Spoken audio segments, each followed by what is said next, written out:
नमस्कार, देश की बात में आपका स्वागत है। मैं हूं मनोज मानस। खबरों का रुख करेंगे उससे पहले देख लेते हैं इस वक्त की अहम सुर्खियां। एसआईआर याचिका पर चुनाव आयोग को सुप्रीम कोर्ट का नोटिस। सोमवार को होगी अगली सुनवाई। सुप्रीम कोर्ट में बोली ममता बनर्जी, ये मेरी लड़ाई नहीं, लोगों की। भारत यूएस ट्रेड डील पर बोले पीयूष गोयल, ट्रेड डील से भारतीय किसानों को नुकसान नहीं। विपक्ष के हंगामे के बीच ट्रेड डील पर देश को दी जानकारी। संसद परिसर में राहुल और रवनीत सिंह में हुई जुबानी जंग। राहुल गांधी ने रवनीत सिंह बिट्टू को कहा मेरा गद्दार दोस्त। बिट्टू ने राहुल को कहा देश के दुश्मन। अयोध्या में स्थापित होगी माता सीता के जीवन पर आधारित वैदेही आर्ट गैलरी। त्याग, मर्यादा और शक्ति का दिखेगा जीवंत रूप। गाजियाबाद में 3 सगी बहनों ने किया सुसाइड। पुलिस ने सुसाइड की वजह ऑनलाइन गेम को नकारा। मोबाइल बंद किए जाने, डिजिटल दुनिया से कटने का मानसिक दबाव।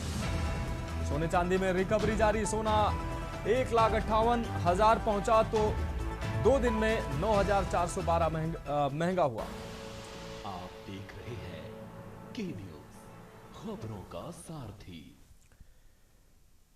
और अब खबरें विस्तार से। खबर दिल्ली से है, जहां सांसद बांसुरी सुराज ने प्रेस वार्ता कर केंद्र सरकार के बजट की सराहना की। उन्होंने कहा कि यह बजट भारत को नई ऊंचाइयों तक ले जाने वाला है, जिसमें महिलाओं और किसानों को विशेष रूप से ध्यान में रखा गया है। सांसद ने कहा कि यह बजट विकास के साथ ही सभी वर्गों को जोड़ने वाला है। उन्होंने प्रधानमंत्री के नेतृत्व में आर्टिफिशियल इंटेलिजेंस सहित नई तकनीकों के माध्यम से आम लोगों को लाभ पहुंचाने की दिशा में किए जा रहे प्रयासों की भी सराहना की।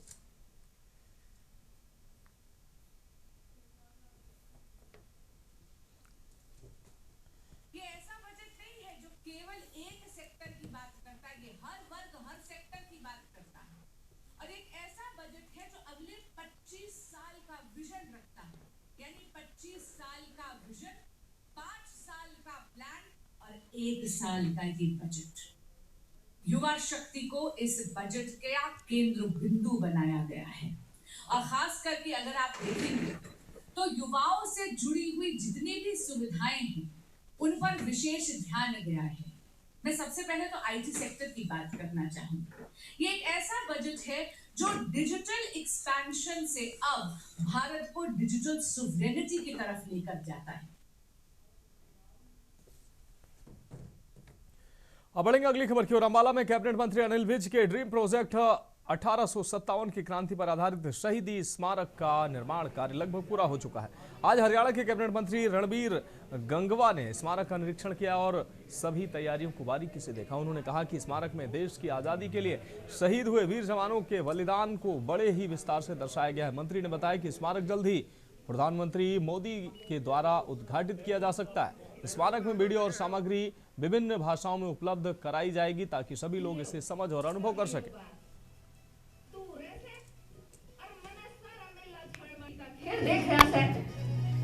भगवान शहीदी स्मारक के अंदर यहाँ आए और यहाँ पे लगभग पिछले 6 साल से जो काम चला हुआ है वो ऑलमोस्ट कंप्लीट हो गया है। बहुत ही एक शानदार ये शहीदी स्मारक हमारा ये बना है जो उन शहीदों को समर्पित है जिन्होंने इस देश को आज़ाद कराने के लिए अपना सब कुछ न्यौछावर करने का काम किया।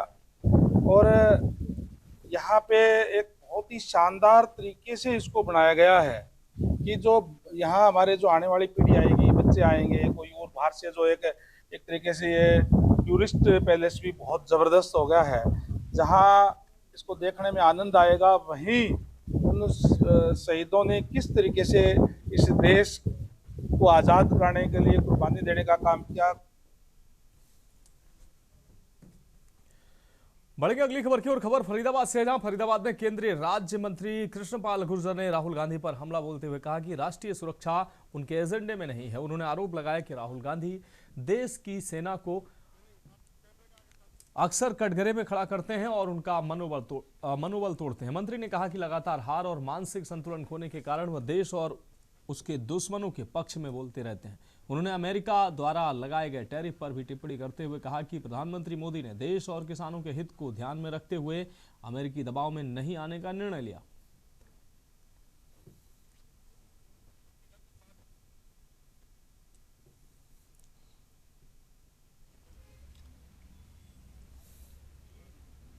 देखिए, देश के यशस्वी प्रधानमंत्री आदरणीय मोदी जी ने देशवासियों को आह्वान किया कि एक पेड़ मां के नाम। जिस तरह दुनिया में जलवायु परिवर्तन हो रहा है, उससे बचाव का एकमात्र रास्ता है ज्यादा से ज्यादा पेड़ लगाए जाए। जितना इलाका और देश हरा भरा होगा, उतना ही प्रदूषण से हमको मुक्ति मिलेगी, स्वास्थ्य ठीक रहेगा। तो देशवासियों के स्वास्थ्य की चिंता करते हुए प्रधानमंत्री जी ने सभी से ये आह्वान किया है कि ज्यादा से ज्यादा पेड़ मां के नाम पर लगाए जाए।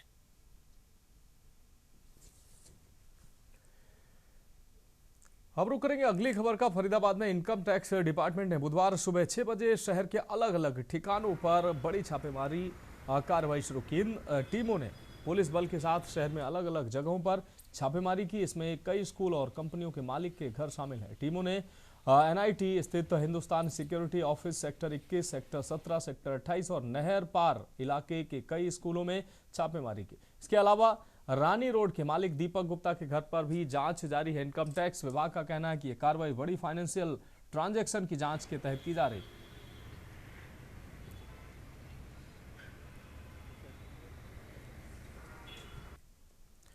खबर यमुनानगर से है। गुरु नानक खालसा कॉलेज समाज कार्य विभाग और एनएसएस के छात्रों ने राष्ट्रीय सेवा योजना के तहत एक जागरूकता शिविर आयोजित किया है, जिसका मंगलवार को विधिवत समापन हुआ। डॉक्टर हेमंत मिश्रा और डॉक्टर ज्ञान प्रकाश ने शिविर की गतिविधियों और प्रतिभागियों का परिचय दिया। बाल कल्याण समिति और जिला बाल संरक्षण इकाई ने बाल संरक्षण, बाल अधिकार, आपको बता दें किशोर न्याय और पॉक्सो अधिनियम के बारे में जानकारी साझा की। कार्यक्रम में बच्चों को अपराध से बचाने और जागरूक करने पर जोर दिया गया। College principal doctor Arvind Singh Bhalla और सामाजिक कार्यकर्ता गुरप्रीत सिंह ने जिम्मेदार नागरिक बनने और हेल्पलाइन नंबरों की जानकारी देने पर विशेष ध्यान दिया।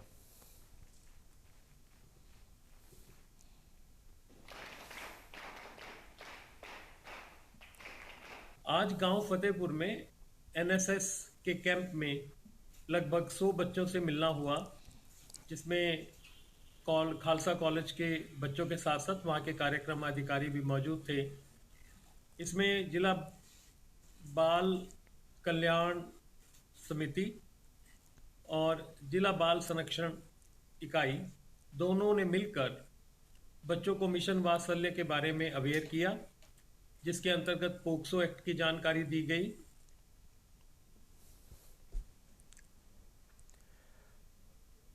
पटियाला में पावर कॉम कार्यालय के बाहर पिछले 39 दिनों से डिप्लोमा डिग्री होल्डर यूनियन के सदस्य अपनी मांगों को लेकर धरने पर हैं। यूनियन का आरोप है कि बिजली बोर्ड मैनेजमेंट उनकी किसी भी मांग की ओर ध्यान नहीं दे रहा है। यूनियन ने मुख्य कार्यालय के बाहर प्रदर्शन किया। यूनियन सदस्यों का कहना है कि पंजाब सरकार और पीसीएल मैनेजमेंट अप्रेंटिस नौजवानों के लिए कोई कदम नहीं उठा रहा है। उन्होंने चेतावनी दी कि अगर उनकी मांगें पूरी नहीं हुई तो भविष्य में रैली और बड़े प्रदर्शन किए जाएंगे।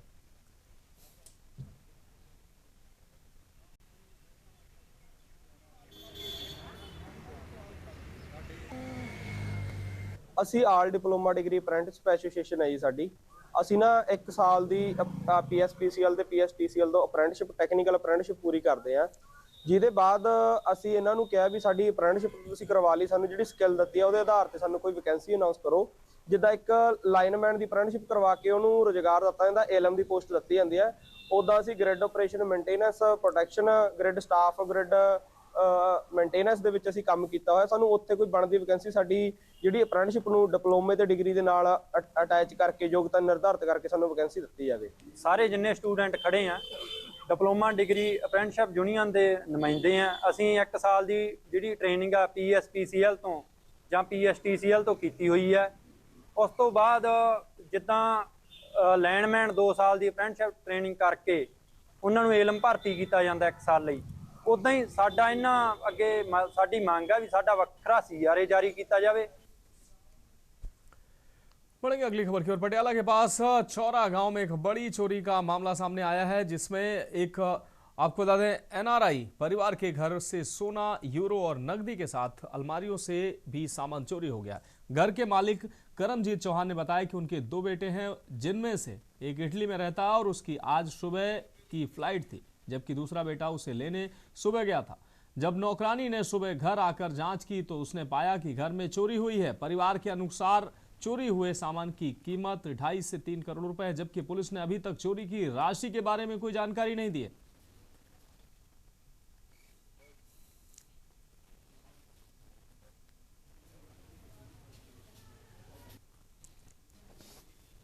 मैं करमजीत चौहान नंबरदार पिंड चौरी, मेरा अपना मकान है जी।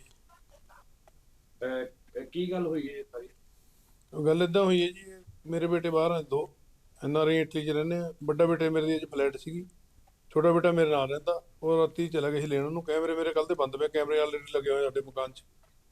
तो सवेरे जो साडे काम वाली सफाइयां करने वाली आई तो उसने दस्सिया भी अपना सारा कुछ पट्टिया पिया जी अंदरों। जो असीं देखा तो दराज लॉकर सारा कुछ पट के कोई बंदा चोरी करके पिछों विंडो पट के निकल गया जी। किन्ने की चोरी हुई है? की चोरी ਦੇ ਵਿੱਚ ਗਹਿਣੇ ਕੱਟੇ ਸੀਗੇ ਜੀ, ਕੋਈ ਕੈਸ਼ ਸੀਗਾ, ਕੋਈ ਯੂਰੋ ਸੀਗੇ ਜੀ। किन्ने का ਅਪਰੋਕਸੀਮੇਟ 2.5-3 ਕਰੋੜ ਰੁਪਏ ਜੀ। ਇਹ ਸਰ ਇਹ ਚੌਰਾ ਪਿੰਡ ਹੈ, ਅਰਬਨ ਥਾਣੇ 'ਚ ਪੈਂਦਾ, ਅਰਬਨ ਸਟੇਟ ਥਾਣੇ 'ਚ। ਇੱਥੇ ਚੋਰੀ ਹੋਈ ਹੈ। ਚੋਰੀ ਦੀ ਅਮਾਊਂਟ ਹਜੇ ਉਹ ਜਿਹਦੀ ਅਲਮਾਰੀ 'ਚੋਂ ਚੋਰੀ ਹੋਈ ਆ, ਉਹ ਮੁੰਡਾ ਇਟਲੀ 'ਚ ਰਹਿੰਦਾ। ਉਹਨਾਂ ਦੀ ਉਹ ਅਲਮਾਰੀ ਸੀ, ਉਹ ਆਏ ਆ ਹੁਣ। ਉਹ ਬਾਕੀ ਚੈੱਕ ਕਰਕੇ ਦੱਸਦੇ ਆ ਵੀ ਕਿੰਨੀ ਚੋਰੀ ਹੋਈ। ਅਲਮਾਰੀ ਖੁੱਲ ਨਹੀਂ ਰਹੀ। ਉਹ ਪੂਰੀ ਅਮਾਊਂਟ ਦੇਖ ਕੇ ਚੈੱਕ ਕਰਕੇ ਦੱਸਦੇ ਆ ਵੀ ਕੀ ਚੋਰੀ ਹੋਇਆ, ਕਿੱਦਾਂ ਹੋਇਆ। ਆ ਗੱਲ ਸਰ ਇਹਨਾਂ ਨੂੰ ਕਿੰਨੇ ਵਜੇ ਪਤਾ ਲੱਗੀ ਕਿ ਘਰ ਵਿੱਚ ਕੋਈ ਮੌਜੂਦ ਨਹੀਂ ਸੀ? ਨਹੀਂ, ਘਰ 'ਚ ਮੌਜੂਦ ਸੀਗੇ। ਸਰਪੰਚ ਸਾਹਿਬ ਆਪ ਵੀ, ਜਿਹੜੀ ਲੇਡੀ ਸਰਪੰਚ ਸਵਰਨ ਕੌਰ ਆ, ਉਹ ਵੀ ਉੱਥੇ ਸੀਗੇ। रुक रही अगली खबर का। रायगढ़ में विकास कार्यों की गुणवत्ता को लेकर जिला प्रशासन ने सख्त रुख अपनाया है। नगर पालिका निगम रायगढ़ के वार्ड क्रमांक 42 सोनूमुड़ा में बीटी सड़क निर्माण में अनियमितताओं की लगातार मिल रही शिकायतों पर कलेक्टर एवं जिला दंडाधिकारी मयंक चतुर्वेदी ने औचक निरीक्षण किया। निरीक्षण के दौरान निर्माण कार्य में गंभीर तकनीकी खामी और घटिया गुणवत्ता सामने आई है, जिसके बाद सघन जांच के निर्देश दिए गए हैं। कलेक्टर ने चेतावनी दी कि यदि 72 घंटे के भीतर सुधार नहीं किया गया तो संबंधित ठेकेदार को ब्लैकलिस्ट किया जाएगा।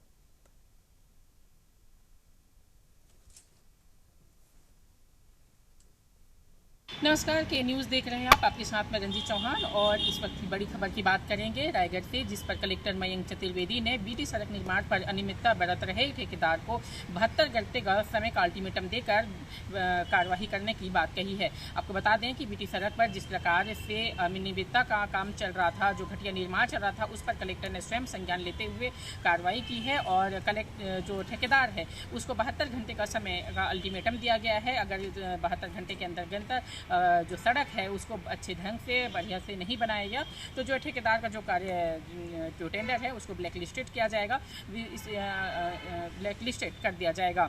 जो सड़क निर्माण हो या फिर बाकी जो कार्य है उस पर जो प्रशासक ने सख्त रुख अपनाया है और यदि जल्दी से जल्दी पूरी तरह से ठीक कार्य नहीं होता है तो निश्चित है कि जो वेंडर है उस पर कार्रवाई की जाएगी। रायगढ़ से की न्यूज़ के लिए रंजीत चौहान की रिपोर्ट। अगली खबर अंबिकापुर से, जहां छत्तीसगढ़ में साय सरकार की कथित जन विरोधी नीतियों, बढ़ते भ्रष्टाचार, अव्यवस्था और अपराध के खिलाफ 3 फरवरी 2026 को घड़ी चौक में एक शांतिपूर्ण जन आंदोलन आयोजित किया गया। इस आंदोलन को पाप का घड़ा फोड़ो नाम दिया गया, जिसके माध्यम से सरकार की नाकामियों को प्रतीकात्मक रूप से उजागर किया गया। प्रदर्शनकारियों ने बेरोजगारी, महंगाई, भ्रष्टाचार और शासन की विफलताओं के मुद्दे उठाए।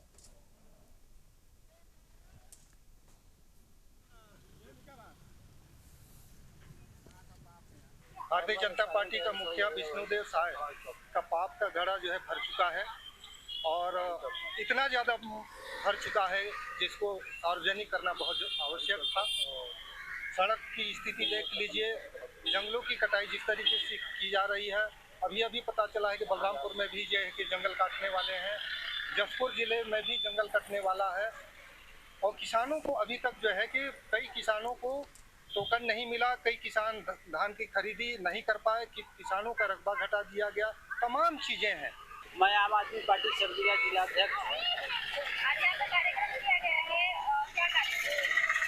कार्यक्रम यहाँ हम लोग अंबिकापुर के घड़ी चौक में आम आदमी पार्टी की ओर से घड़ा फोड़ अभियान करके सरकार को उनकी पाप की घड़ा को आज यहाँ हम लोग सार्वजनिक रूप से फोड़े हैं और इस माध्यम से साय सरकार को आगाह करना चाहते हैं कि आपकी घड़ा लगातार पाप से भरती जा रही है। एक बार का घड़ा फोड़ दिए हैं और आगे इसी तरह पाप का घड़ा भराने का कोशिश न करें। बढ़ेंगे अगली खबर की ओर। रायगढ़ में अनैतिक गतिविधियों के खिलाफ पुलिस ने बड़ी कार्रवाई की है। वरिष्ठ पुलिस अधीक्षक शशि मोहन सिंह के दिशा निर्देश पर सीएसपी मयंक मिश्रा के नेतृत्व में कोतवाली पुलिस ने शिवानगर क्षेत्र में स्थित एक मकान पर सटीक रेड की है। पुलिस जांच में सामने आया कि केवड़ाबाड़ी SBI मेन ब्रांच के सामने स्थित मकान में बाहर से महिलाओं को बुलाकर देह व्यापार कराया जा रहा था। कार्रवाई के दौरान आरोपी राहुल यादव और उसकी महिला सहयोगी को गिरफ्तार किया गया है। मौके से नकदी, मोबाइल फोन और आपत्तिजनक सामग्री जब्त की गई है। थाना कोतवाली में आरोपियों के खिलाफ अनैतिक देह व्यापार अधिनियम की धारा के तहत मुकदमा दर्ज किया गया है। वरिष्ठ पुलिस अधीक्षक महोदय रायगढ़ के मार्गदर्शन में जिले में अवैध गतिविधियों पर अंकुश लगाने के लिए विभिन्न अभियान चलाए जा रहे हैं।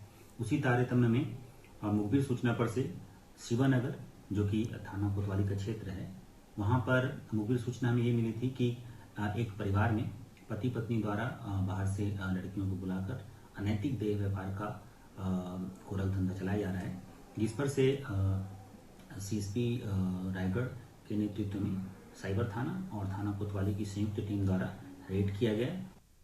आपके साथ रंजीत चौहान और आप देख रहे हैं के न्यूज़। इस वक्त आज रायगढ़ की बड़ी खबर बता दें, जिस पर रायगढ़ पुलिस द्वारा बेहतर कार्रवाई की जा रही है। 24 घंटों में ये दूसरा जो बड़ी कार्रवाई है, पीटा एक्ट के तहत कार्रवाई किया गया है। बता दें कि जो है शिवानगर पर देह व्यापार का जो ये कारनामा चल रहा था, उस पर रायगढ़ पुलिस की रेड पड़ी है और रायगढ़ पुलिस ने कार्रवाई की है। 2 आरोपी इस पर गिरफ्तार किए गए हैं। इससे पहले किलो बिहार कॉलोनी पर भी इस प्रकार की कार्रवाई रायगढ़ पुलिस के द्वारा की गई थी।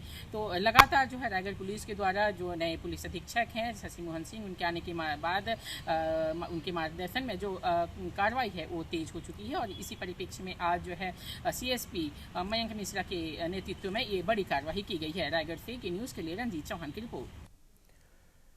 कबीरधाम में मनरेगा योजना को बंद किए जाने के विरोध में आज कांग्रेस ने जोरदार प्रदर्शन किया। प्रदर्शन का नेतृत्व प्रदेश कांग्रेस कमेटी अध्यक्ष दीपक वैज ने किया। प्रदर्शन के दौरान कांग्रेस कार्यकर्ताओं और पुलिस के बीच बैरिकेडिंग पार करने को लेकर तीखी नोकझोंक और खींचतान देखने को मिली।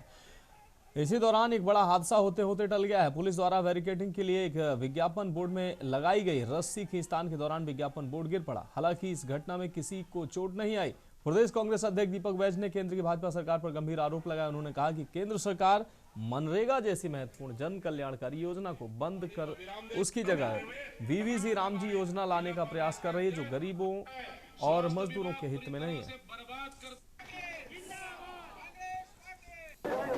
मनरेगा बचाओ महासंग्राम के तहत जिस प्रकार से मनरेगा कानून को केंद्र की सरकार बंद कर चुकी है, उसी के विरोध में प्रदेश कांग्रेस कमेटी के आह्वान पे आज ये कलेक्ट्रेट का हम लोग घेराव किए हैं।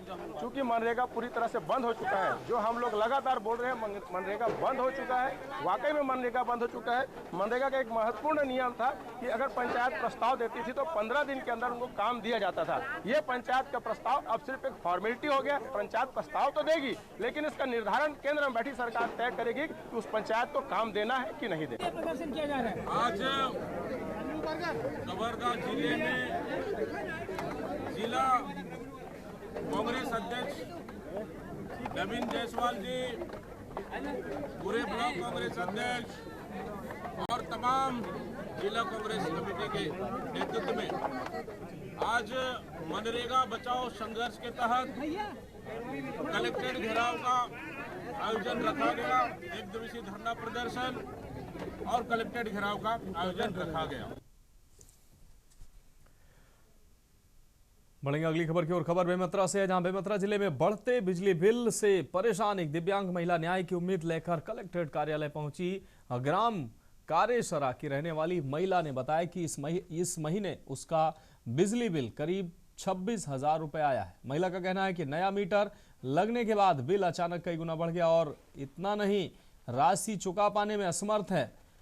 दिव्यांग होने के कारण नियमित काम करना उसके लिए कठिन है। महिला ने कलेक्टर से अपील की है कि बिल की जांच कर गलत राशि सुधारी जाए और उसे आर्थिक राहत भी दी जाए। प्रशासन अब इस मामले में कार्रवाई कर रहा है।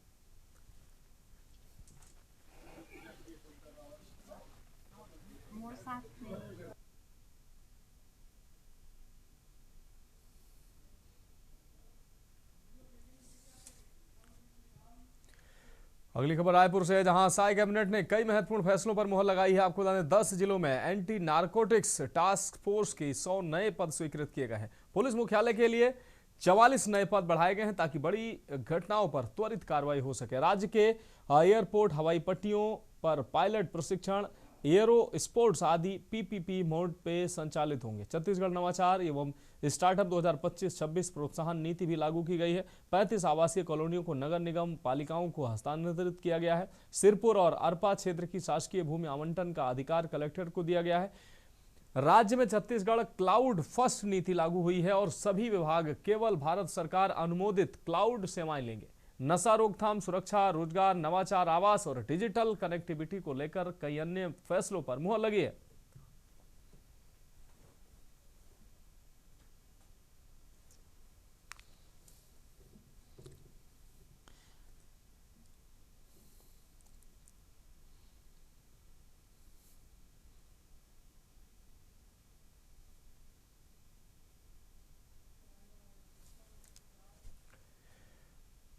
बलरामपुर में पुलिस ने सेंदूर नदी किनारे रेत में दबे अज्ञात शव का खुलासा कर दिया। जांच में पता चला है कि अज्ञात मृतक की पत्नी, आपको बता दें, क्लास्टिका केरकेटा और उसके प्रेमी विवेक टोप्पो ने अवैध संबंध के चलते की थी। 29 जनवरी 2026 को सती सेमर गांव में शव मिला था।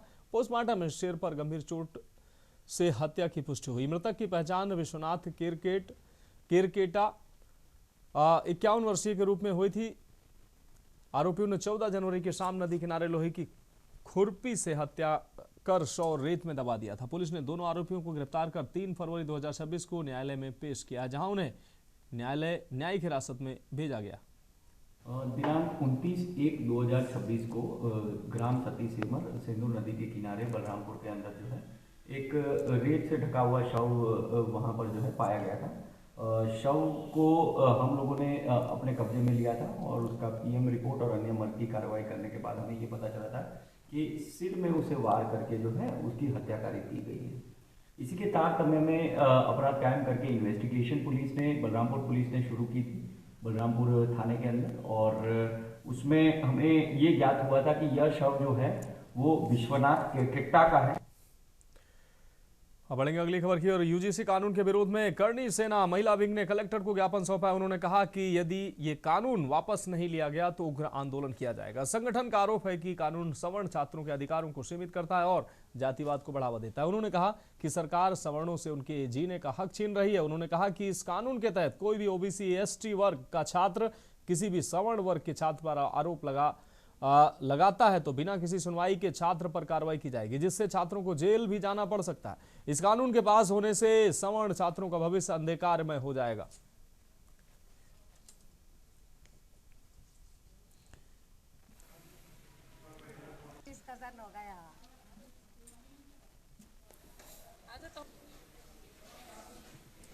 जी, अभी जो 2026 में जो यूजीसी का काला कानून जो लागू हुआ है ना, कानून में जो बदलाव हुआ है, उस चीज़ को लेकर हम कलेक्टर साहब से मिलने आए थे। हमें संविधान के हिसाब से ही, संविधान में जो लिखा गया है समता में समानता, वो चीज़ चाहिए। हमारे पहले ही सरकार घोषित कर दे रही है कि जो सवर्ण जाति के बच्चे हैं, जो सवर्ण जाति जो जनरल बच्चे हैं, वो अपराधी है, समझिए पहले से ही। तो उस चीज के लिए हमें इस कानून में बदलाव चाहिए। हमें पूरा कानून ही वापस चाहिए, ये काले कानून हमें नहीं चाहिए। और परेशानी हम लोगों को हो रही है सर, तो हमें आवाज हमें को ही उठानी है, क्योंकि हमारे बच्चों को जो आने वाले फ्यूचर होंगे, हमको समानता का अधिकार बोला जाता है हमारे देश में, लेकिन एक ही कॉलेज में पढ़ के, एक ही जगह पर खाना खा के, एक ही जगह पर क्लास में रह के, अगर हमारे सिर्फ सवर्ण जाति के लोगों को ही अगर नहीं सुना जाएगा, हमको तो कंप्लेंट करने का अधिकार नहीं है। इस नियम के तहत में हमको कंप्लेंट करने का अधिकार नहीं है। जो भी कमेटी बैठेगी उसमें सवर्ण जाति का एक भी व्यक्ति नहीं होगा जो हमको ये बोल सके हमारे बच्चों को कि नहीं, कि आप गलत करें। और दूसरा, अगर कोई गलत हम पर आरोप भी लगाता है हमारे बच्चों के ऊपर कॉलेज में, तो उसको भी कोई कानून नहीं बनाया गया है। बढ़ेंगे अगली खबर की ओर। जांजगीर चांपा में एसीबी ने पामगढ़ तहसील कार्यालय में बड़ी कार्रवाई की। अतिरिक्त तहसीलदार करुणा अहेर और पटवारी आयुष ध्रुव को 35,000 रुपए की रिश्वत लेते रंगे हाथों गिरफ्तार किया। दोनों पर चोरभट्टी धान उपार्जन केंद्र प्रभारी से घूस मांगने का आरोप। शिकायत मिलने के बाद एसीबी ने जाल बिछाकर कार्रवाई की। पूछताछ और आगे की वैधानिक कार्रवाई जारी है।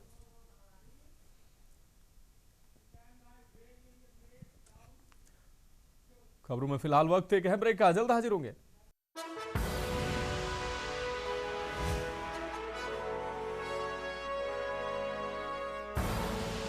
आप देख रहे हैं के न्यूज, खबरों का सारथी। ब्रेक के बाद देश की बात में एक बार फिर से आपका स्वागत है। अगली खबर मध्य प्रदेश के भिंड से है, जहां बहुआ मोड़ पर ग्रामीणों ने बसों को रोककर जमकर हंगामा किया है। बस चालक, कंडक्टर और यात्रियों से मारपीट हुई है। 5 बसें 2 घंटे फंसी रहीं। तनावपूर्ण माहौल बना रहा। पुलिस आई और 3 लोगों को हिरासत में लिया गया।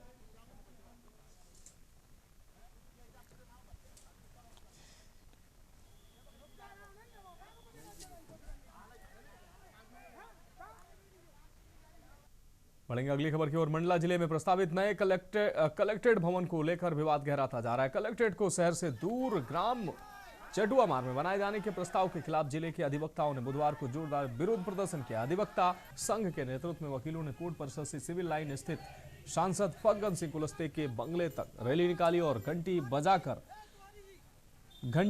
बजाकर प्रशासन के फैसले का विरोध जताया। अधिवक्ताओं का कहना है कि जिला प्रशासन द्वारा चटुआ मार्ग पर चिन्हित की गई जमीन जनहित के खिलाफ।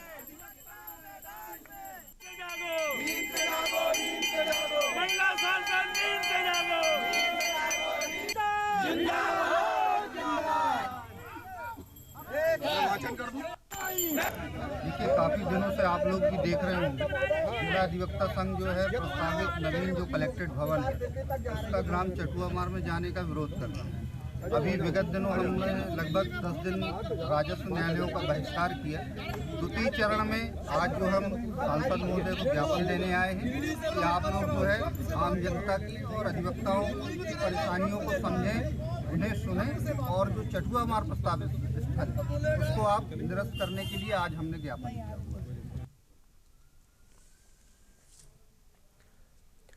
रामगढ़ में 8 फरवरी 2026 को सांसद मनीष जायसवाल के नेतृत्व में सांसद सामूहिक विवाह उत्सव 2026 का आयोजन होगा, जिसमें 101 जोड़े शादी के बंधन में बंधेंगे। समारोह सुबह 9 बजे फुटबॉल ग्राउंड से शुरू होकर बारात सिद्धू कान्हू मैदान पहुंचेगी। शादी की रस्में सुबह 10 बजे से शुरू होंगी, जिसमें देश विदेश के नामचीन पंडित और संगीत कलाकार भाग लेंगे। जोड़ों को गृहस्थी बसाने के लिए ई रिक्शा और अन्य आवश्यक सामग्री भी दी जाएगी। इस कार्यक्रम में 4 दिव्यांग और कई अनाथ जोड़े शामिल हैं। महिला मोर्चा की बहनों द्वारा हल्दी, मेहंदी और संगीत कार्यक्रम का आयोजन भी किया गया है। सांसद मनीष जायसवाल ने कहा कि बेटियां बोझ नहीं, सम्मान है और ये कार्यक्रम समाज में सेवा और समर्पण का प्रतीक है।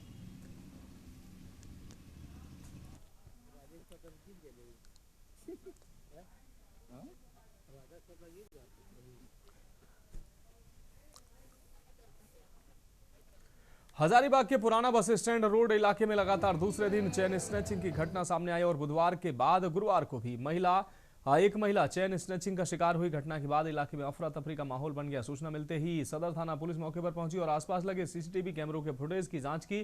पुलिस अब अपराधियों की पहचान और गिरफ्तारी के लिए प्रयास कर रही है।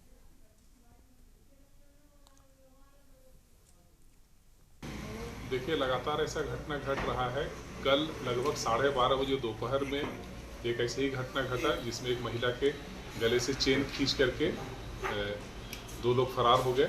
और आज 1 बजे लगभग दोपहर में जैन पेट्रोल पंप के पास मोटरसाइकिल से लोग खड़े थे, 2 लोग, और उसके बाद एक महिला टोटो से उतरी है, उतर के अपना मार्ट की तरफ जाने लगी। उसी बीच में वो दोनों आए और उनका चैन स्नैच करके भाग गए। अच्छा, कुछ पता चल सका है कि कल किनकी चैन की छिनताई हुई? ये तो नहीं पता चला, वो शायद कहीं बाहर की महिला थी, पर आज जो महिला थी वो PWD चौक में रहती हैं। और जैसे जिसमें ये घटना घटा वैसे ही हम सदर थाना को इन्फॉर्म किए, तो सदर थाना प्रभारी आए और उसके बाद पूरा पुलिस का टीम भी लगा हुआ है। और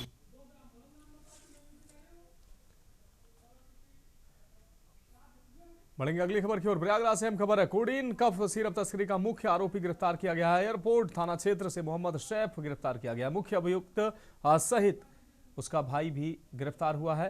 कानपुर तक फैला था कफ सिरप तस्करी का ये नेटवर्क। वाराणसी में भी फर्जीवाड़े के लिए खोली गई थी फर्म। वाराणसी में सक्रिय था मुख्य आरोपी का भाई।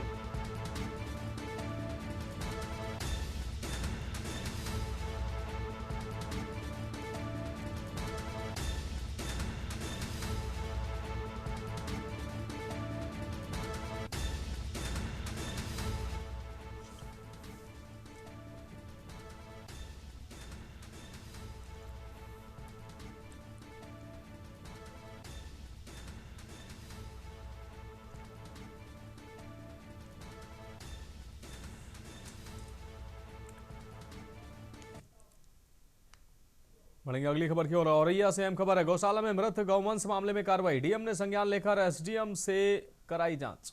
लापरवाही उजागर होने पर हुई दंडात्मक कार्रवाई। बीडीओ एवरा कटरा को दी गई प्रतिकूल प्रविष्टि। पशु चिकित्सा अधिकारी डॉक्टर दिलीप कुमार को दी प्रतिकूल प्रविष्टि। एवरा कटरा ब्लॉक के ग्राम बीबीपुर में पाया गया था मृत गौवंश।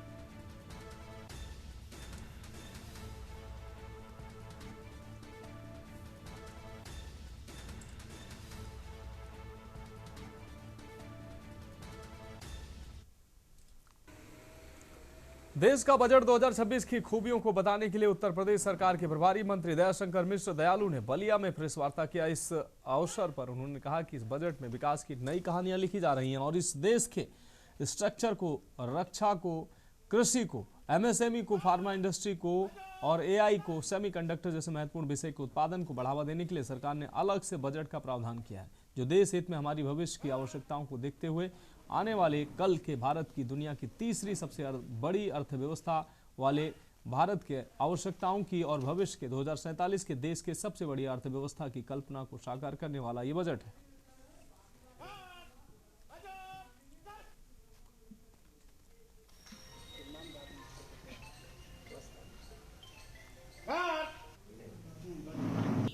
ये विकसित भारत का जो संकल्प है देश के प्रधानमंत्री जी का, विकसित उत्तर प्रदेश, आत्मनिर्भर भारत और आत्मनिर्भर उत्तर प्रदेश, उसी संकल्प को पूरा करने वाला ये बजट आया है। इसमें रोजगार की, विकास की नई कहानियां लिखी जा रही इस बजट में और इस देश की इंफ्रास्ट्रक्चर को, रक्षा को, कृषि को, एमएसएमई को, फार्मा इंडस्ट्री को और एआई को, सेमीकंडक्टर जैसे महत्वपूर्ण विषय के उत्पादन को बढ़ावा देने के लिए सरकार ने एक अलग से प्राविधान किया है। बढ़ेंगे अगली खबर की ओर। खबर गाजीपुर से है, जहां एनएचआई जल्द से जल्द निर्माणाधीन ग्रीनफील्ड एक्सप्रेसवे का निर्माण अंतिम चरण में है और जिस पर जून तक वाहन फर्राटा भरना शुरू कर देंगे। ये जानकारी देते हुए केंद्रीय निर्माण एजेंसी के अफसरों ने आज प्रेस वार्ता में बताया।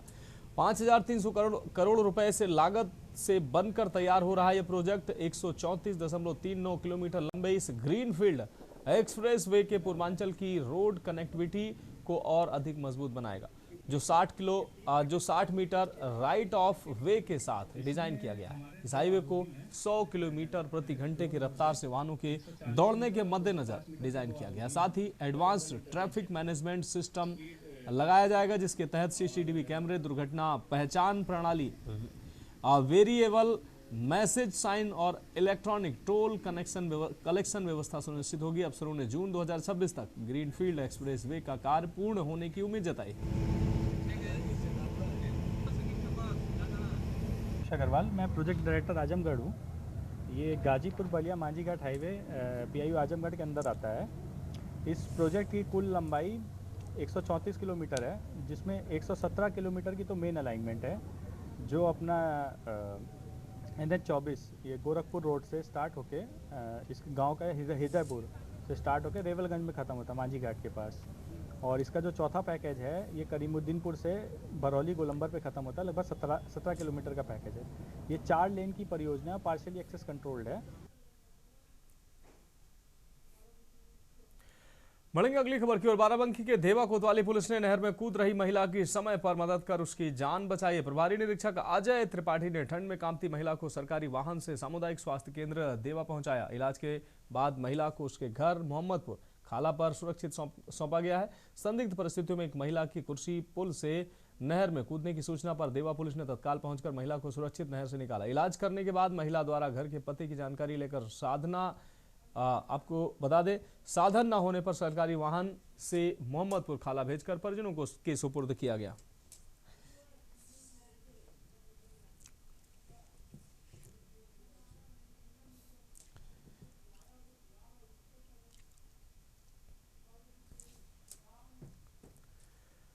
अगली खबर का रुख करेंगे। अगली खबर लखनऊ से है, जहां पुलिस ने थार गाड़ी से स्टंटबाजी करते बैरिकेडिंग गिराने वाला युवक उसको गिरफ्तार किया। युवक के अभिभावकों को बेटे के स्टंटबाजी को लेकर पुलिस से माफी मांगने के लिए मजबूर होना पड़ा। विस्तार क्षेत्र के इंस्पेक्टर सुधीर अवस्थी ने युवक के खिलाफ मुकदमा दर्ज कराया। साथ ही स्टंटबाजी में इस्तेमाल सभी गाड़ियों को सीज कर दिया गया। स्टंटबाजी के वायरल वीडियो को लेकर पुलिस ने साफ और कड़ा संदेश दिया कि स्टंटबाजों को मनमानी की कीमत चुकानी होगी। जी, पुलिस का वो गिराया है, बैरियर गिराया है थार गाड़ी से स्टंट करते हुए।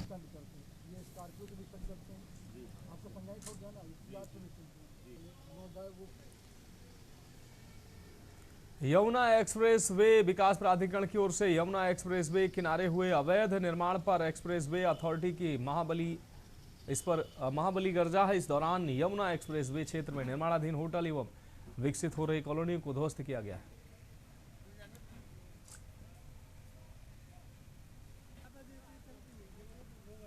एक्सप्रेस वे प्राधिकरण की कार्रवाई से क्षेत्र में हड़कंप मच गया है। इस दौरान भारी संख्या में पुलिस फोर्स मौजूद रहा। यमुना एक्सप्रेस वे विकास प्राधिकरण के ओएसडी शैलेंद्र प्रताप सिंह ने कहा कि ये मुख्यमंत्री के ड्रीम प्रोजेक्ट हेरिटेज सिटी के अंतर्गत बिना परमिशन के निर्माण किए गए हैं।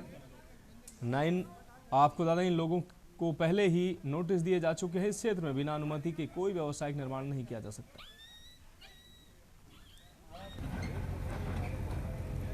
ध्वस्तीकरण का ये माननीय मुख्यमंत्री जी का हेरिटेज सिटी का एरिया है, साथ साथ जो है हमारा ये ग्रीन बेल्ट है और यमुना अथॉरिटी का ये नोटिफाई एरिया है। इसमें हम लोग सबसे पहले इनको नोटिस देते हैं और नोटिस देने के बाद इनको 15 दिन का टाइम देते हैं। लगभग 37 से लेकर 40 डे की प्रोसेस होती है, जब हम इनको बताते हैं कि आप अपने निर्माण को अपने आप से हटा दें। आपको जान के आश्चर्य होगा कि बनते समय भी इनको बारंबार आके लोकल लेखपाल, लोकल एसडीएम और हमारे एसडीएम जो यहाँ सीओ टास्क पोस्ट है, उन लोगों ने इनको अवगत कराया कि यहाँ पे कंस्ट्रक्शन मत करिए।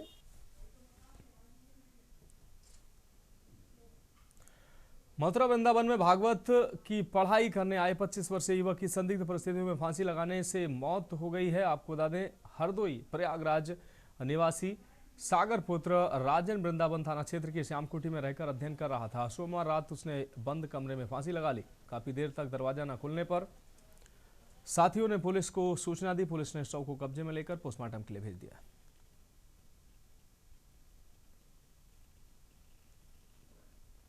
परिजनों ने बताया, सागर परिवार का इकलौता बेटा है और घर का चिराग था। आत्महत्या के कारणों का अभी कोई स्पष्ट पता नहीं चल सका। बताया जा रहा है कि मौत से पहले सागर ने इंस्टाग्राम पर एक रील पोस्ट की थी जिसमें उसने दुनिया को अलविदा कहा था।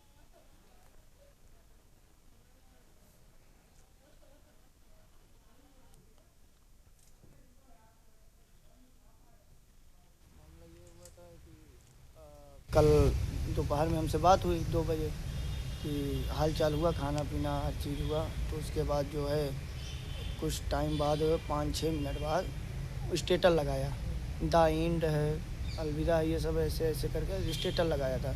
उसके बाद जब उसके पास मैंने फ़ोन लगाया तो उसको मोबाइल स्विच ऑफ आया। मोबाइल स्विच ऑफ आने के बाद फिर मैंने परमेश्वर दास जी महाराज के पास फ़ोन लगाया, उनसे आश्रम का नंबर लिया। आश्रम का नंबर लेने के बाद आश्रम में फ़ोन किया, महाराज जी देखिए उनका मोबाइल स्विच ऑफ रहा है, सागर कहाँ है? तो कहें कि आश्रम में कमरे में सो रहे हैं। तो हमने कहा जाके देखिए। तो जाके देखे तो खिड़की से दिखाई नहीं दिया। तो फिर खिड़की में शायद अंदर जाली लगा था, तो जाली में एकदम आगे चल के देखे तो दिखा कि क्या लगता है तुम्हें किस तरीक़ा से मौत हुई है इनकी? इसकी जानकारी तो हमने, हमसे तो कल अच्छे से ही बात किया है। कानपुर के नवाबगंज थाना क्षेत्र के ख्योरा गांव में 20 साल के वेल्डिंग कारीगर ने तमंचे से सिर में गोली मारकर आत्महत्या कर ली।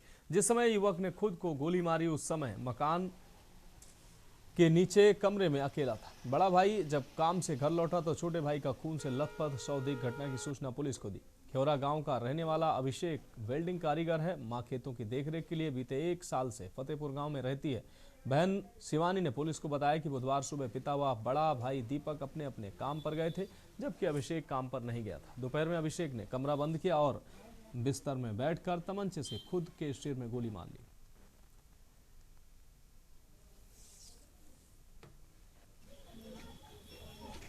हम आपको तुरंत भेज देंगे। आज थाना नवाबगंज पुलिस को सूचना प्राप्त हुई थी कि नवाबगंज क्षेत्र के चौकी जागेश्वर क्षेत्र में एक व्यक्ति ने गोली मार के आत्महत्या कर ली है। इस सूचना पर तत्काल पुलिस मौके पर पहुंची और उनके परिवारजनों से पूछताछ की गई तो उसके मृतक के भाई ने बताया कि उसका भाई जिसका नाम अभिषेक है और उसकी उम्र लगभग 20 वर्ष है, दोपहर को जब वो घर आया तो उसकी गोली लगी हुई थी। तत्काल उसे वो हैलट अस्पताल ले गया, जहां उसे मृत घोषित कर दिया गया। हम लोग तत्काल पुलिस ने फॉरेंसिक यूनिट को भी वहां बुला लिया, जिसके द्वारा पुलिस ने तत्काल मौके पर फील्ड यूनिट को भी बुला लिया था, जिनके द्वारा एविडेंस कलेक्शन का काम किया गया है। बढ़ेंगे अगली खबर की ओर। खबर अमरोहा से है, जहां देहात थाना क्षेत्र के पचोकरा गांव में दिन दहाड़े महिला की चाकुओं से गोद कर निर्ममता पूर्वक हत्या किए जाने से इलाके में सनसनी फैल गई। ग्रामीणों ने घर में छिपे होने का आरोप लगाते हुए हत्या आरोपी का आगर घेर लिया। हालांकि पुलिस को आरोपी घर में मौजूद नहीं मिला, जिससे पुलिस पर लापरवाही का आरोप लगाते हुए ग्रामीण भड़क उठे और आरोपी के घर में तोड़फोड़ शुरू कर दी। इससे पुलिस और पब्लिक के बीच तीखी नोकझोंक देखने को मिली है। गुस्साए परिजनों ने आरोपी के घर में तोड़फोड़ शुरू कर दी, जिससे हालात और तनावपूर्ण हो गए। मामले की जानकारी पाकर एएसपी स्वयं भी मौके पर पहुंच गए। आपको बता दें, इस दौरान भारी पुलिस बल तैनात कर दिया गया। पुलिस ने हालात को काबू में करते हुए गाँव में सुरक्षा बढ़ा दी।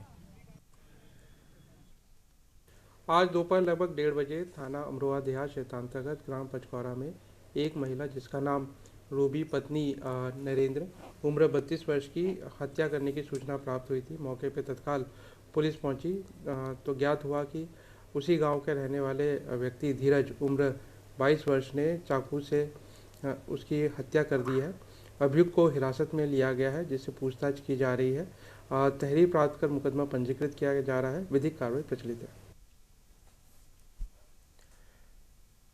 अगली खबर अमरोहा से है, जहां जनपद के डिडोली कोतवाली क्षेत्र में जज के पेशकार राशिद की आपको बता दें रोड रेज में हुई हत्या के मामले में फरार आरोपियों की गिरफ्तारी न होने से आक्रोश बढ़ता जा रहा है। बीती 11 जनवरी को मामूली कार टक्कर के बाद दबंगों ने राशिद की पीट कर हत्या कर दी थी। पुलिस अब तक मुख्य आरोपी कलीम और शान को गिरफ्तार कर चुकी है, लेकिन कसीम, नसीम और 3 अज्ञात आरोपी अभी भी फरार है। नाराज लोगों ने पुलिस अधीक्षक अमित कुमार आनंद को ज्ञापन सौंपकर शेष आरोपियों की गिरफ्तारी की मांग की है।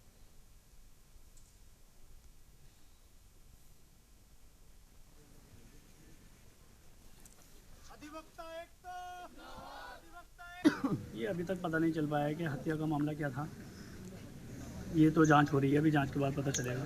20 दिन हो गए जांच होते होते 20 दिन हो गई। इसी वजह से जो है हमें ये रोष है कि अभी तक जो है कोई भी और गिरफ्तारी नहीं हुई है, और ना ही पुलिस हमें जो है उसका इनकाउंटर जो हुआ है, ना ही उसकी कोई ऑडियो दे रही है, ना वीडियो दे रही है। अमरोहा जिले में अवैध निर्माण और बिना अनुमति की प्लाटिंग के खिलाफ जिला प्रशासन ने सख्त कार्रवाई की है। मंगलवार को तहसील क्षेत्र के ग्राम अपरोला में अपरोला में बाग में उप जिलाधिकारी सुनीता सिंह के नेतृत्व में जिला पंचायत और राजस्व विभाग की संयुक्त टीम ने जेसीबी की मदद से अवैध बाउंड्री वाल और बिछाई गई सड़कों को पूरी तरह से जमींदोज कर दिया।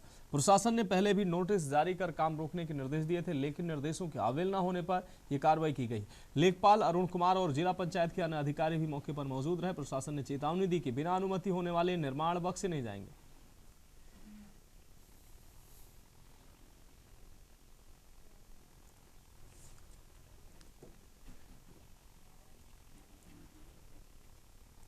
प्रतापगढ़ पुलिस को बड़ी कामयाबी हाथ लगी है। थाना नवाबगंज पुलिस और स्पेशल टीम ने संयुक्त कार्रवाई करते हुए संगठित चोरी गिरोह का पर्दाफाश किया। कार्रवाई में पुलिस ने 7 साथी अभियुक्तों को गिरफ्तार कर उनके कब्जे से करीब 2,25,000 रुपए मूल्य का चोरी का सामान, घटना में प्रयुक्त ऑल्टो कार और चोरी के औजार बरामद किए हैं। पुलिस के अनुसार थाना नवाबगंज क्षेत्र के कुसुआपुर बाजार छाछा मऊ स्थित टाइनी शाखा में 28 जनवरी की रात चोरी की घटना हुई थी।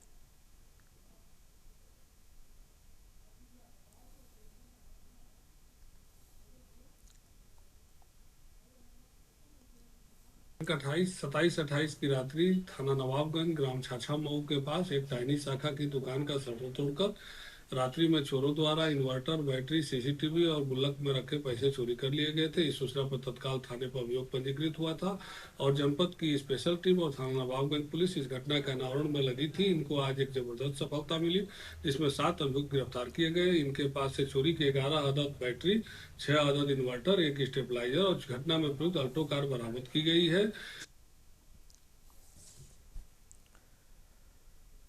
खबर हमीरपुर से है, जहां कुरारा थाना क्षेत्र के मंगलपुर गांव में मधुमक्खियों के हमले से बुरी तरह से घायल बुजुर्ग की मौत हो गई है। बुजुर्ग रोज की तरह घर से निकलकर खेतों की ओर जा रहा था। इसी दौरान रास्ते में अचानक मधुमक्खियों का झुंड बुजुर्ग पर टूट पड़ा। मधुमक्खियों के लगातार डंक मारते रहने से बुजुर्ग जमीन पर गिर पड़ा और बचाव के लिए गुहार लगाता नजर आया। हादसे की जानकारी पाकर परिजनों ने मौके पर पहुंचकर अचेत हो चले बुजुर्ग को नजदीकी अस्पताल पहुंचाया, जहां डॉक्टरों ने उसे मृत घोषित कर दिया। बुजुर्ग की मौत की खबर सुनते ही परिजनों में कोहराम मच गया।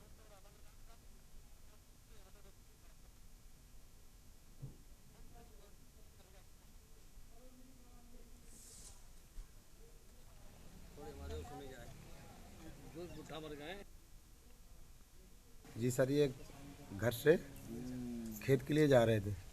कौन जा रहा था, क्या घटना हुई? ये हमारे दादा, घसीटा नाम है। ये रास्ते में पीपल का पेड़ पड़ा था, उसमें मक्खियों की छत्ता रखकर उसमें मोर उड़ा और मोर की वजह से मक्खियों उड़ के दादा को काट लिया। मधुमक्खियाँ ने काट लिया। किसको काट लिया, कैसे घटना हुई? फूफा जी को हमारे। कैसे घटना हुई? तो वो मोर उड़ी है, मोर उड़ के और उड़ गई है, तो उसी के पीछे आई हैं मधुमक्खियाँ। तो मान लो उन्हीं के चेहरे पे लिपट गई हैं। इसके बाद में कहा को जाते वो अस्पताल लाए, अस्पताल में ख़त्म हो गए। अगली खबर बलिया से है, जहां शहर के गंगा तट स्थित मुक्तिधाम पहुंचना मुश्किल साबित होता जा रहा है। खनिज संपदा ढोने वाले सैकड़ों ट्रैक्टर ट्रॉलियां लगातार आवागमन करते हैं, जिससे रास्ता हद से अधिक क्षतिग्रस्त हो गया है। रास्ता खस्ताहाल होने से लगातार दुर्घटनाओं की आशंका बनी रहती है, इसलिए लोग शवों को अंतिम संस्कार के बिना यहां लाना मुनासिब नहीं समझते। इससे पंडों के सामने रोजी रोटी की समस्या खड़ी होती जा रही है। गंगा तटीय पंडा समिति के सदस्यों ने डीएम कार्यालय पहुंचकर शिकायती पत्र देकर अवैध खनन बंद कराने की गुहार लगाई।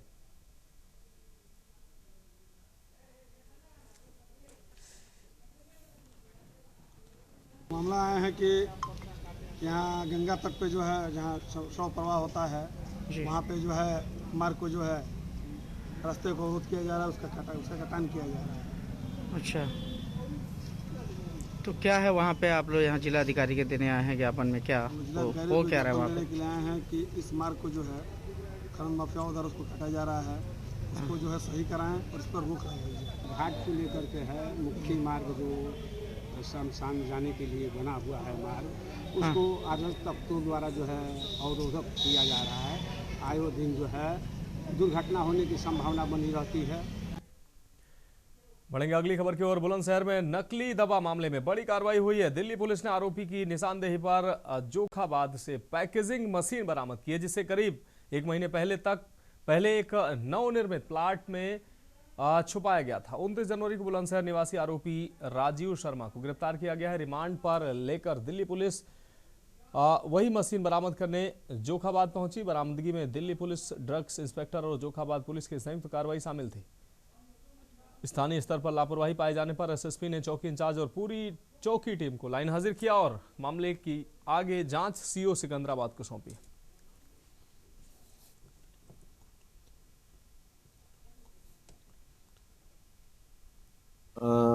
थाना सिकंदराबाद के जोखाबाद इंडस्ट्रियल क्षेत्र में एक फैक्ट्री से नशीली दवाओं के रैपर्स बनाने की मशीन और कुछ उससे संबंधित सामग्री जो है वो दिल्ली की क्राइम ब्रांच और यहाँ बुलंदशहर की औषधि शासन विभाग द्वारा संयुक्त कार्रवाई में पकड़ा गया है और इसमें जो है 2 आरोपियों को गिरफ्तार किया गया।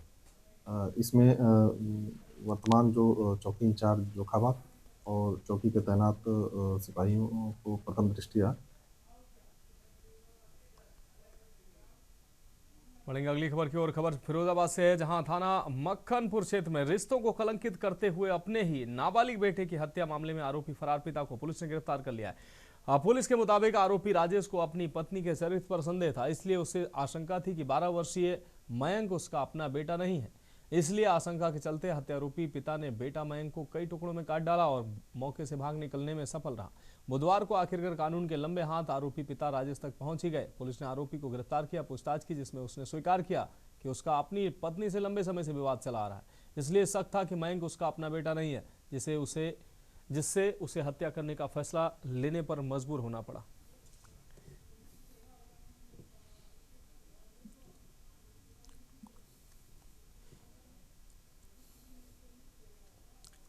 देखिए, अवगत कराना है कि दिनांक 2/2/2026 को थाना मक्खनपुर क्षेत्र अंतर्गत सब्जी मंडी से श्रीराम ग्लास फैक्ट्री की तरफ जाने वाले मार्ग पर पड़ने वाले पहले मकान में हत्या के संबंध में एक सूचना प्राप्त हुई थी। उक्त सूचना पर पुलिस टीम द्वारा घर की गहनता से छानबीन की गई, जिसमें काफ़ी मात्रा में खून के निशान पाए गए थे। खोजबीन के दौरान ही घर में रखे बक्से के अंदर से एक बच्चे का शव बरामद हुआ था। उक्त मामले में मृतक की माता उर्मिला की तहरीर के आधार पर थाना मक्खनपुर पर सुसंगठित धाराओं में अभियोग पंजीकृत किया गया था।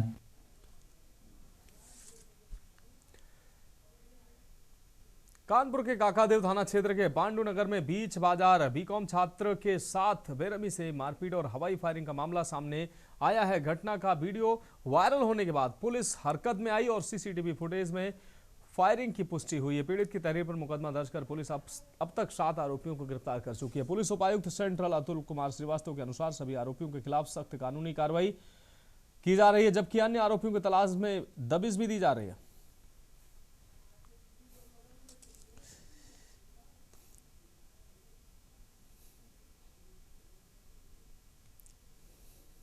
थाना काकादेव में पांडु नगर चौकी क्षेत्र में एक कल की घटना आई, जिसमें कि काफ़ी लड़के इकट्ठा होकर एक लड़के को पीट रहे हैं और उसमें कुछ राउंड फायरिंग भी हुई है और बुरी तरह से उस लड़के को पीटा। सूचना मिलने पर पुलिस वहां पहुंची तो वो लड़के भाग गए थे। बाकी उपचार करा करके और लोगों को पता किया गया है और तुरंत पुलिस की टीमें लगी। उन्होंने 7 लोग को गिरफ्तार किया है। जो फायरिंग वाला जो बंदा था वो भी अनट्रेसेबल है, उसके पीछे भी टीम लगी हुई है। शीघ्र वो भी गिरफ्तार कर लिया जाएगा। FIR दर्ज की गई है और अग्रिम कार्रवाई की जा रही है।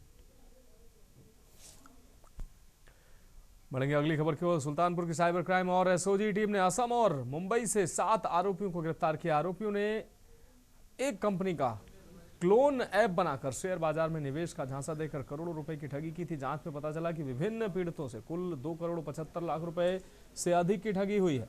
भास्कर पांडे की शिकायत के आधार पर शुरू हुई जांच में हनीफ एग्रो ट्रेडर्स, असम और अन्य खातों का पता चला। असम और मुंबई में की गई कार्रवाई में 7 आरोपियों को ट्रांजिट रिमांड पर सुल्तानपुर लाया गया। पुलिस ने बताया कि आरोपियों ने व्हाट्सएप और ऑनलाइन ग्रुप के माध्यम से लोगों को निवेश के लिए फंसाया और पहले छोटे मुनाफे का लोभ दिखाकर उनका भरोसा जीतकर बड़े पैसों की ठगी की।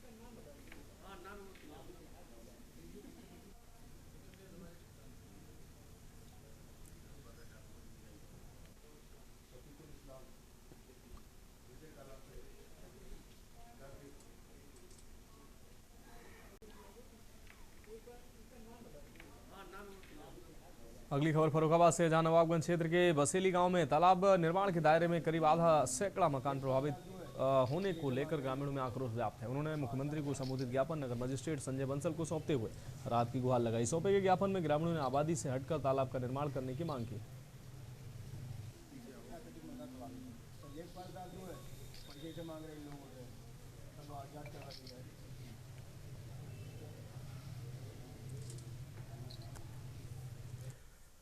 फिलहाल देश की बात में अभी के लिए मेरे साथ इतना ही। मुझे दीजिए इजाजत और आप देखते रहिए के न्यूज़ इंडिया।